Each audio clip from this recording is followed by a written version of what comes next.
নমস্কার বন্ধুরা, চলে এসেছি আবার একটা লাঞ্চ রেসিপি নিয়ে। না, শাক দেখে একদম ভয় পেলে চলবে না, আগে আমার পুরো ভিডিওটা দেখো তারপর বলছি।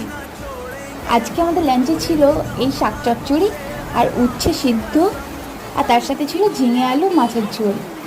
তো মাছের ঝোলটা আমার কাছে ইম্পর্টেন্ট না, তাই আর দেখালাম না। এটা আমার ভীষণ একটা প্রিয় খাবার, তো সেটাই তোমাদের সাথে শেয়ার করি। সবসময় কি মাছ মাংস দেখাতে হবে? আচ্ছা, প্রথমেই বলে রাখি এটা নটের শাক বলে।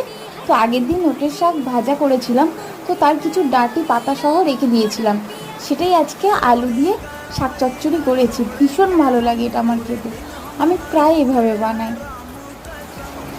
এভাবে খেলে হবে? চলো রেসিপিটা দেখে তারপর বুঝবে। প্রথমে শাকগুলোকে কেটে ডাঁটা সমেত আর সরু সরু করে আলু কেটে সব কিছু ভালো করে ধুয়ে জল ঝরিয়ে রেখেছি। তারপর একটা কড়াইতে একটু ফোড়ন, পেঁয়াজ আর শুকনো লঙ্কা দিয়ে ফোড়নে দিয়েছি। পেঁয়াজটা একটু বেশি দিলে বেশি ভালো লাগে।